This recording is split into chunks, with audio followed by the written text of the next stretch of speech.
लाल किले की लाल बत्ती को पार करते ही सामने चांदनी चौक की रौनक शुरू हो जाती है। चांदनी चौक में बड़े बड़े शोरूम हैं, लेकिन फुटपाथ के हर कोने पर आपको एक दूसरा ही बाजार नजर आएगा। कभी कभी लगता है जैसे दोनों राहगीरों की नजरें खींचने के लिए होड़ करते हैं, लेकिन कभी लगता है जैसे दोनों बने ही एक दूसरे के लिए ही बने हैं। यहाँ हर दीवार की अपनी ही कहानी है और हर खंभे के पास अपनी ही दुनिया है। कुछ ऐसा भी है जो ध्यान खींचने की होड़ में नहीं होता, बल्कि सही कद्रदान की तलाश में खामोशी ओढ़े मौजूद रहता है। ऐसा ही एक कोने में छोटे से बक्से पर कई पुराने सिक्के और कुछ अजीब सी दिखने वाली अंगूठियां लिए एक शख्स भी बैठता है, जहां से ये पूरी कहानी की शुरुआत होती है। इसी बक्से पर सिक्कों के किनारे एक अंगूठी रखी थी।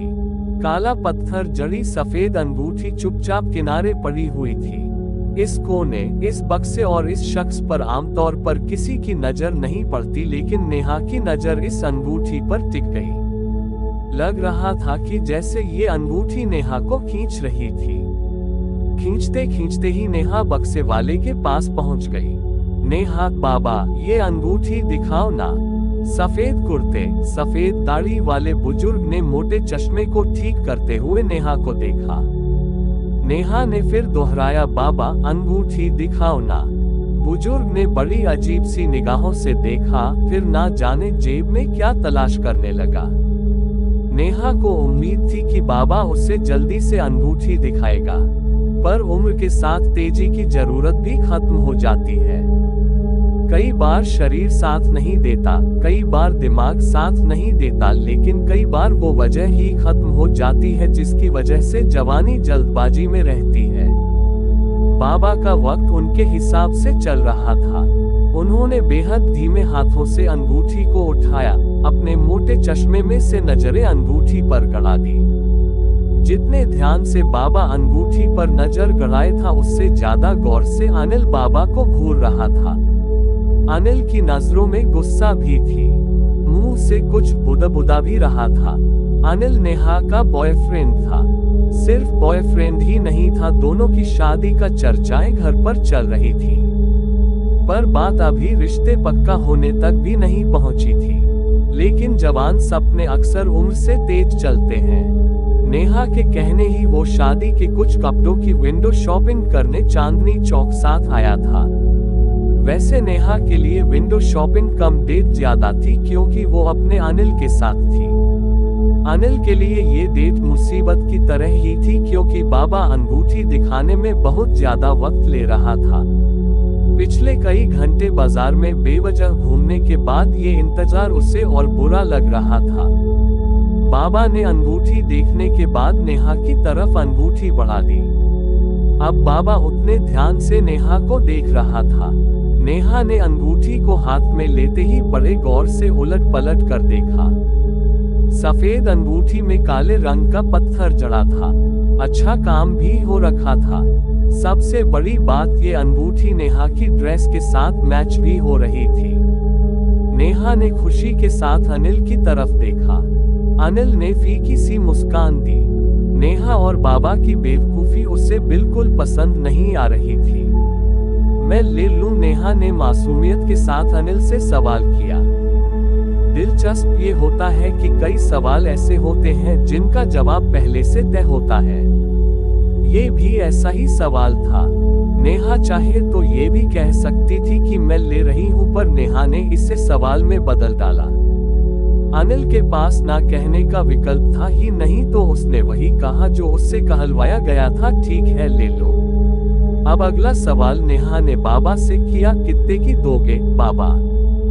बाबा ने अपनी पारखी नजरों से देखा और बोला, 1000 की। चीजों की कीमत कई बार उस चीज में नहीं होता, बल्कि खरीदने वाले पर होती है। ये बात ये अंगूठी वाले बाबा बखूबी जानते थे। जब लड़की अपने बॉयफ्रेंड से पूछ चुकी है तो खरीदे बिना लौटेगी नहीं। बाबा ने भी दाम भी बड़ा चढ़ाकर बताए। नेहा ने तुरंत रिएक्ट किया, नहीं बाबा, 1000 रुपए ज्यादा है, मैं 400 से ज्यादा नहीं दूंगी। सौदे का पहला नियम ये होता है कि जिस दाम पर आपको खरीदना हो उससे नीचे बताओ, वरना सौदा कभी सही दाम पर पड़ता नहीं। बाबा 900 पर आकर टिक गए थे। ऐसे में अनिल ने दखल दिया, 400 पागल हो, मैं तो इसके 100 रुपए भी नहीं दूंगा, चलो आगे। नेहा ने अनिल को गुस्से में देखा। बाबा ने हालात को समझते हुए दाम गिराए और सौदा 500 रुपए पर निपट गया। अनिल की नजरों में दाम ज्यादा था, पर इस सौदे से नेहा और बाबा दोनों खुश थे, यानी विन विन सिचुएशन। नेहा ने तुरंत पर्स से 500 का नोट निकाला और बाबा को बढ़ा दिया। बाबा ने अपने मोटे चश्मे में से नोट की पूरी पड़ताल की। जब तक बाबा की नोट की पड़ताल पूरी होती, नेहा ने अंगूठी अपने अंगुली में डाल ली। अंगूठी डालते ही उसने एक अजीब सी चीज महसूस की। उसे लगा कुछ हिला। शायद बाबा का बक्सा हिला या बाबा का चेहरा बदल गया। शायद ऐसा लगा जैसे हवा चलने का तरीका कुछ बदल गया हो, या फिर हो सकता है कुछ भूकंप आया हो। पता कुछ नहीं चला। ये भी हो सकता है कि नेहा को चक्कर आए हो, क्योंकि काफी देर से उसने कुछ खाया नहीं था। उसका हाथ तुरंत सिर पर गया। अनिल ने तुरंत आगे बढ़कर नेहा को थाम लिया। नेहा ने भी अनिल के हाथों में हाथ डाला और लगभग अनिल पर गिर ही गई। ये पहली बार था जब अनिल नेहा के इतने नजदीक आया हो। अनिल नए जमाने के लड़कों जैसा नहीं था, संस्कारी था।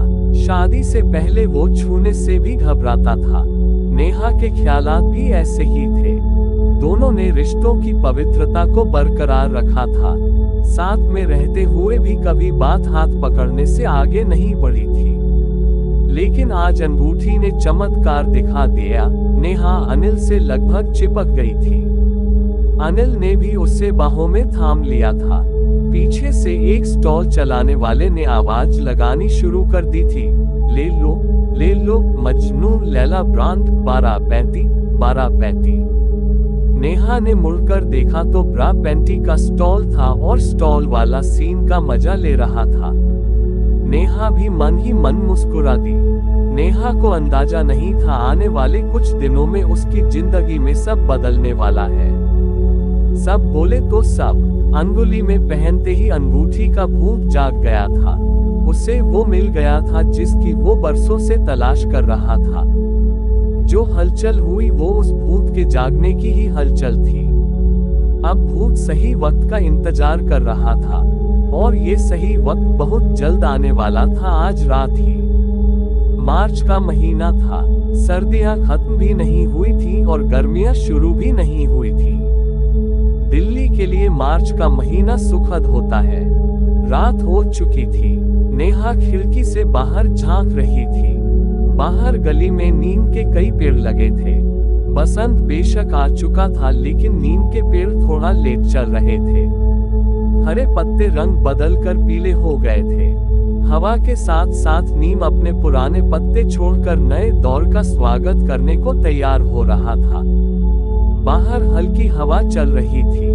उसे अनिल के साथ बिताए पल याद आ रहे थे। सोच रही थी कि अनिल ने अपने को ना जाने किन बंधनों में बांध रखा था। सोचते सोचते ही नेहा बिस्तर पर आ गिरी। काफी टहलने से वो थकी भी हुई थी। उसकी आंखें तुरंत बोझिल होने लगी। बाहर से कुत्तों के भौंकने की आवाजें आ रही थी। गली में लगी स्ट्रीट लाइट अचानक जलने बुझने लगी थी। हल्की हवा चल रही थी, पर्दा हिल रहा था। खिड़की के दरवाजों के साथ पंखे से आवाजें आ रही थी, टक टक टक टक। वक्त धीरे चल रहा था, पर वक्त को पीछे छोड़ते हुए नेहा नींद में डूबती चली गई। इस नींद का इंतजार अंगूठी का भूत कर रहा था। नेहा के नींद में जाते ही भूत भी जाग गया। वो नेहा को एक अनोखी दुनिया में ले गया। वो डरा कर भगा नहीं रहा था, वो खींच रहा था अपनी दुनिया में। वो एक नकली दुनिया गढ़ रहा था और नेहा के पास इस दुनिया में खो जाने के अलावा कोई चारा नहीं था। उस दुनिया में खो जाने के बाद कॉलेज का पहला दिन। नेहा कॉलेज में दाखिल हो रही थी। मन में कुछ खुशी तो कुछ घबराहट थी। स्कूल की दुनिया से निकलकर आई नेहा को सब कुछ हैरान कर रहा था। वो कभी दीवारों को देख रही थी तो कभी अजनबी चेहरों में किसी जान पहचान वाले को खोज रही थी। गेट से दाखिल होते ही उसे लगा कि कॉलेज में उसे देखा जा रहा है।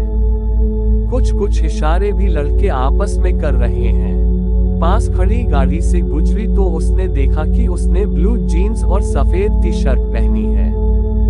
वो खूबसूरत लग रही थी।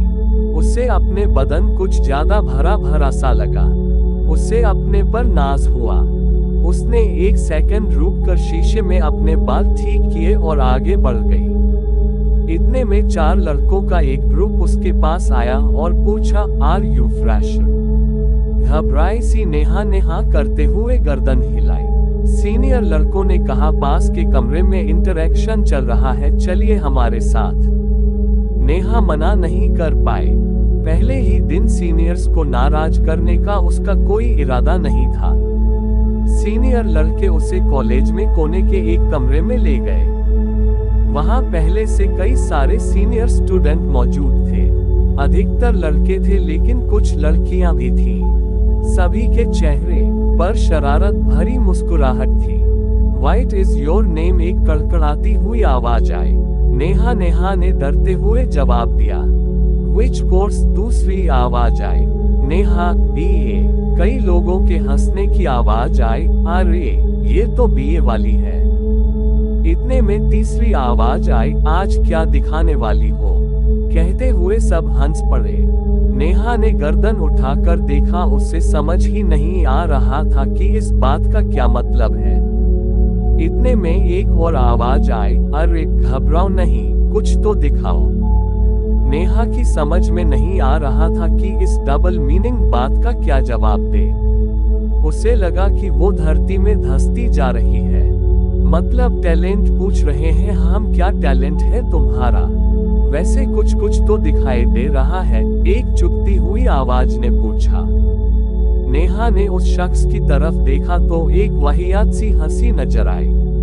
उसने रैगिंग के बारे में सुना था लेकिन उसे अंदाजा नहीं था कि कुछ इस तरह रैगिंग की शुरुआत होगी। एक और आवाज आई, ये तो बच्ची दाखिला लेने आई है। कहते हुए फिर ठहाके गूंज गए। एक लड़का आगे आया और कहा, नेहा उछल कर तो दिखाओ। नेहा के आंसू छलकने ही वाले थे। उसे इस तरह का बर्ताव बिल्कुल पसंद नहीं आ रहा था। लेकिन कमरे में मौजूद लड़के और लड़कियां इस भद्दे मजाक का मजा ले रहे थे। अक्सर दर्शक बनकर हम उन चीजों का मजा लेते हैं जिन्हें अपने साथ एक मिनट भी बर्दाश्त ना करें। वो लड़का फिर बोला, उछलना भी नहीं आता? देखो ऐसे, हाथ ऊपर करो और ऐसे करते वो उछलने लगा। उसने फिर नेहा की तरफ देखा और कहा, स्कूल में पिटी नहीं की क्या? क्लास में ठहाकों का जोर और बढ़ लगा। छोड़ो, जरा कैटवॉक करके दिखा दो। और अजीब सी चाल में लड़के ने चलकर दिखाया। नेहा के कदम ठिठक गए थे। वो जोर से चिल्लाना चाहती थी। वो कुछ को थप्पड़ भी मारना चाहती थी, पर नेहा हिम्मत जुटाकर क्लास से बाहर निकल ली। इतने में चाल बताने वाला लड़का दौड़कर आया और गेट के बाहर नेहा का हाथ पकड़ लिया। जितने तेजी से वो लड़के ने दौड़कर हाथ पकड़ा था उतनी तेजी से ही वो वापस कमरे में आकर गिरा। इससे पहले कोई समझ पाता, एक पतला सा शख्स कमरे में दाखिल हुआ। हिम्मत कैसे हुई लड़की को छेड़ने की? वो चिल्लाया। कॉलेज को गली मोहल्ला समझ कर रखा है। कौन कौन रैगिंग कर रहा था? सब नाम बताओ, सबको निकलवाता हूँ बाहर। कमरे में सन्नाटा छा गया। सबकी गर्दन नीचे हो गई।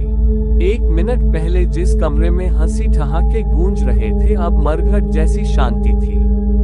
नेहा लड़के के पीछे खड़े होकर सब देख रही थी। नम आंखों के साथ अब उसके चेहरे पर मुस्कान थी। इस लड़के ने आकर उसकी इज्जत रख ली थी, या कहें तो नेहा की बेइज्जती होने से बचा ली थी। सब एक एक कर कमरे से निकलने लगे। कोई तो था जिसका इतना रुतबा था कॉलेज में कि ऐसे टेढ़े लड़के भी बात सुन रहे थे। कौन है? टीचर है? स्टूडेंट है? नेहा के मन में सवाल कौंध रहे थे। उनसे गौर से लड़के को देखा। हल्के घुंघराले बाल, चेहरे पर मासूमियत, पैरों में स्पोर्ट्स शूज, जीन्स के साथ शर्ट पहने हुआ था। रूप, रंग और कपड़ों से टीचर तो नहीं लग रहा था। इतने में एक लड़का जाते हुए बोला, सॉरी भैया। नेहा की समझ आ गया कि ये कॉलेज का सीनियर लड़का है। लड़के ने घूमा और नेहा से पूछा, हाय आई एम जय। जय ने तुरंत नेहा की तरफ हाथ आगे किया। नेहा ने बिना झिझक के हाथ मिलाते हुए नाम बताया, नेहा। उम्मीद है इन लोगों ने ज्यादा तंग नहीं किया होगा। तमाम कोशिशों के बाद भी ये लोग मानते नहीं। जिस लड़के ने हाथ पकड़ा आज तो उसकी तो खैर नहीं, जय ने कहा। नेहा बहुत कुछ कहना चाहती थी लेकिन उसकी जुबान से सिर्फ थैंक यू निकला। सॉरी कॉलेज के बाकी स्टूडेंट्स की तरफ से। हम ऐसे वेलकम नहीं करते पर कुछ लोगों की वजह से बाकी बदनाम होते हैं। वेलकम कहते हुए एक बार फिर जय ने नेहा का हाथ अपने हाथों में लिया। नेहा के लिए ये एहसास बहुत खास था। शायद इतने प्यार और सम्मान से तो अनिल ने भी उससे कभी हाथ नहीं लगाया। अनिल का नाम दिमाग में आते ही नेहा को बहुत जोर का झटका लगा। वो बिस्तर पर लेटी थी। उसकी आंख खुल गई थी। आसपास अब भी कुत्ते भौंक रहे थे, पर्दे हिल रहे थे। पंखा अब भी कट कट कर रहा था। लाइट उसी तरह जल बुझ हो रही थी। उसे समझ ही नहीं आ रहा था कि हुआ क्या, इस सपने का मतलब क्या है। कॉलेज के इतने साल बाद उससे ये सपना क्यों आया? वो किस कॉलेज में पहुंची थी? जय कौन था? जय के हाथों के स्पर्श ने उसे भरोसा और सम्मान क्यों महसूस कराया? नेहा ने अपने हाथों को छूकर देखा तो अंगूठी पर से उसका हाथ गुजरा। अंगूठी की गर्माहट उसे महसूस हुई, ठीक वैसी जैसी उसने जय के हथेलियों में महसूस की थी। नेहा शांत थी पर हैरान थी। उसे डर नहीं लग रहा था, पर वो सपने में लौटना चाहती थी। वो जानना चाहती थी कि आगे क्या हुआ। क्या जय फिर सपने में आएगा? वो जय से बातें करना चाहती थी। एक गिलास पानी पीकर नेहा फिर से लेट गई। रात अभी बाकी थी और अंगूठी का भूत उसे फिर से अपनी दुनिया में खींचने के लिए बेकरार था। जय। कुछ ही मिनट में नेहा के लिए ये नाम बेहद खास हो गया। रह रहकर नेहा को जय के हाथों की गर्माहट महसूस हो रही थी। साथ ही जय की दी गई वो इज्जत भी याद आ रही थी। नेहा की आंखों के आगे वो तमाम किस्से घूम गए। जब सड़क चलते उसके बदन का एक्सरे निकाला गया, जब उस पर फप्तियां कसी गईं, जब उसे छूने की कोशिश की गई। नेहा को हर बार बुरा लगा लेकिन हर बार उसे चुप रहने की हिदायत दी गई। नेहा को महसूस हुआ कि काश हर बार ऐसे मामलों में जय आता होता और उसने खुलकर दो हाथ लगाए होते।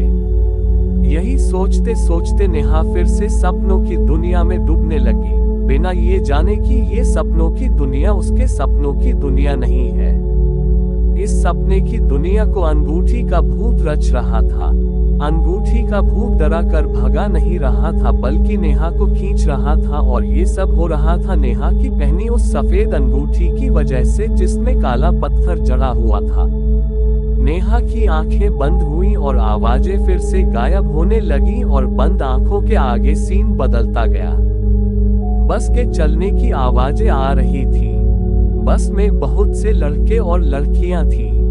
सब खुश थे, कुछ गा रहे थे तो कुछ चिल्ला रहे थे। चारों तरफ मस्ती का माहौल था। नेहा बस में चेहरों को पहचानने की कोशिश कर रही थी। नेहा किसी को पहचान नहीं पाई लेकिन उसे खुशी महसूस हो रही थी। उसने अपनी साथ वाली सीट पर नजर डाली तो साथ में जय बैठा था। वो अचानक मुस्कुरा उठी। हाय जय, नेहा ने खुश होते हुए बोला। अरे तुम्हें क्या हुआ? टूर का नशा चढ़ गया क्या? जय ने मुस्कुराते हुए जवाब दिया। नेहा को समझ नहीं आया कि हुआ क्या। उसने गर्दन घुमाई तो पीछे की सीट पर हेम बैठा हुआ था। हेम ने तुरंत कहा, नेहा मेरे पास आकर बैठ। क्या जय के साथ चिपकी रहती है? नेहा को फिर हैरानी हुई।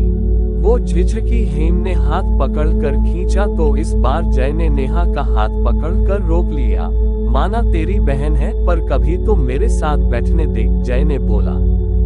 नेहा मुस्कुरा उठी, पता नहीं क्यों जय का इस तरह हक जताना उसे अच्छा लगा। पर क्यों?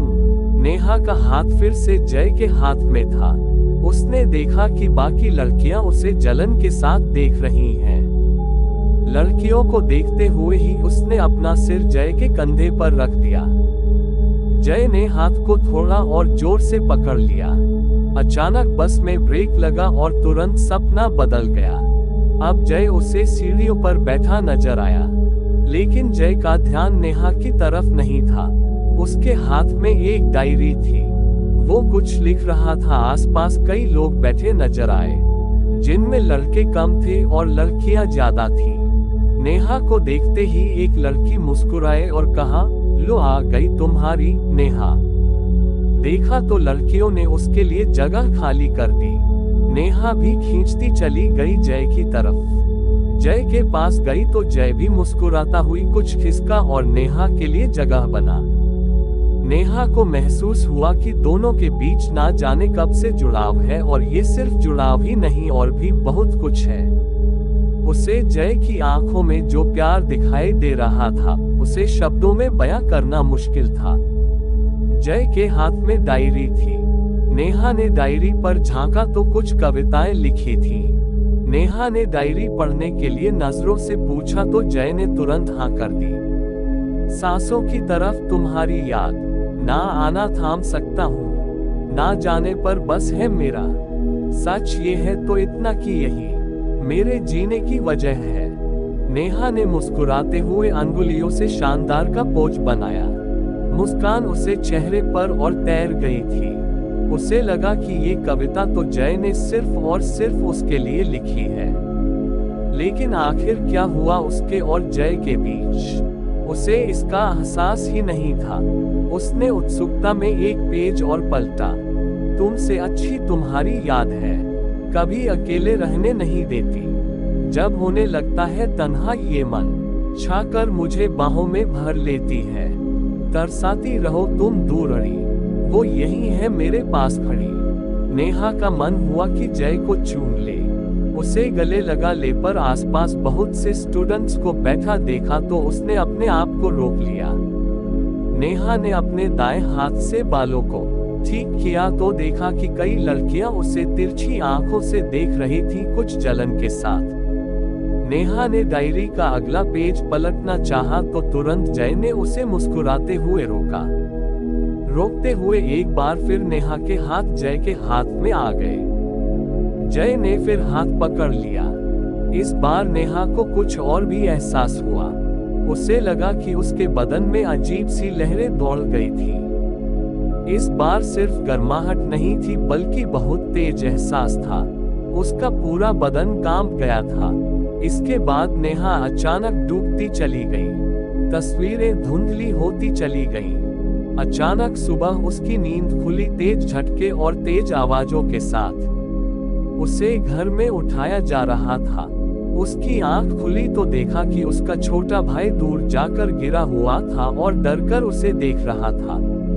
नेहा उठकर बैठी और बोली, भाई क्या हुआ तुझे, गिरा हुआ क्यों है?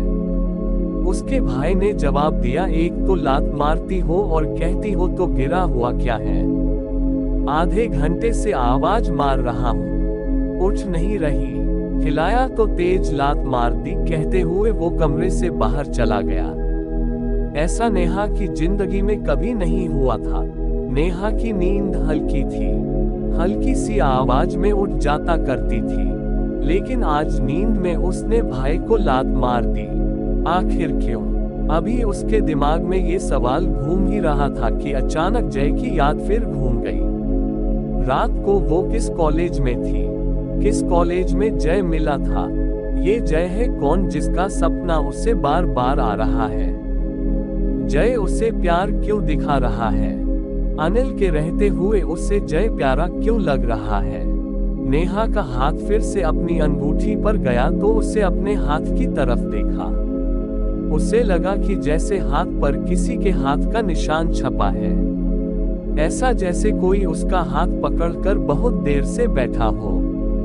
क्या है ये सब? नेहा को जवाब चाहिए थे, लेकिन जवाब मिलने में अभी वक्त था। अभी तो नेहा को कई सवालों का सामना करना था। पूरा दिन पड़ा था और सबसे बड़ी बात अभी फिर से रात आने वाली थी। सवालों के हल्के पड़ते ही नेहा की आंखों के सामने फिर से जय की तस्वीर आए और वो मुस्कुरा पड़ी।